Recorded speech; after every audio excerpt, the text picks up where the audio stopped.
Di antara penolakan-penolakan mereka, jadi sebagian orang menerima, sebagian orang menolak dakwah beliau. Ada orang yang tadi langsung menerima, ada yang memikirkan dulu sebentar, ada yang baru setelah itu masuk Islam, ada yang masuk Islamnya di awal, ada yang masuk Islamnya di akhir, ada yang masuk Islamnya sebelum Fathu Makkah dan seterusnya. Kondisinya masing-masing gitu ya. Di antara penolakan utama kaum musyrikin, yang pertama adalah penolakan terhadap keesaan Allah Ta'ala. Jadi tadi orang-orang musyrik itu menolak kalau beribadah itu hanya kepada satu Tuhan saja. Mereka menolaknya. Maka dalam ayat disebutkan diantaranya aja'alal alihata ilahan wahida. Apakah akan dijadikan Tuhan itu hanya satu saja? Ini sungguh perkara yang aneh bagi mereka. Tuhan satu aneh bagi mereka. Sekarang secara logika, yang lebih masuk akal, Tuhan itu satu atau banyak? Satu atau banyak? Satu. Kenapa demikian? Alasannya apa?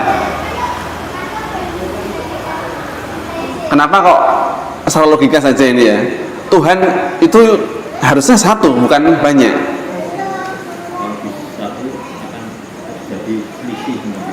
Bisa, betul, diantaranya itu. Kalau Tuhannya banyak, nanti diantara Tuhan itu berselisih bagaimana? Contoh misalkan begini, dalam ayat itu ada, atau dalam kisah itu ada, bahwasanya kalau seandainya seorang hamba dia punya satu tuan, dia akan enak ketika tuannya bilang tolong pergi ke Jakarta hari ini, oke, siap berangkat.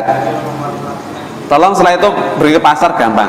Kalau Tuhannya misalkan, atau tuannya itu misalkan 2 atau 3, gimana coba? Seorang hamba tuannya 3, yang satu bilang saya pengen makan mie Aceh, berangkat sekarang. Yang satu lagi bilang saya pengen beli sate kambing. Akhirnya gimana? Bingung begitu. Secara logika aja sebenarnya menolak akan hal itu. Jadi Tuhan itu harusnya ya hanya, Rabb itu hanya satu begitu. Jadi masuk akal begitu ya. Masuk akal bahwasanya Rabb itu harusnya hanya satu. Kemudian di antara penolakan kaum musyrikin adalah kekufuran mereka pada hari akhirat. Jadi sebagian mereka tidak mempercayai adanya akhirat, nggak percaya hari kiamat datang, nggak percaya akan ada pembalasan, nggak percaya kalau tulang belulang yang sudah jadi tanah itu nanti akan dibangkitkan lagi, begitu kan? Gimana ini? Oh, sudah dari tulang-tulang begini masa mau dibangkitkan lagi? Apa jawabannya? Secara logika saja, apa jawabannya? Masa sudah tulang belulang gitu bisa dihidupkan lagi? Udah mati, bahkan mungkin tulangnya udah hancur. Kalau seandainya, bukan seandainya ya, kalau Allah Ta'ala bisa mengadakan yang sebelumnya nggak ada contohnya sama sekali. Manusia sebelum Nabi Adam ada nggak contohnya? Nggak ada. Bumi ada nggak contohnya? Nggak ada. Makanya Allah menyebutkan badi'us samawati wal ard.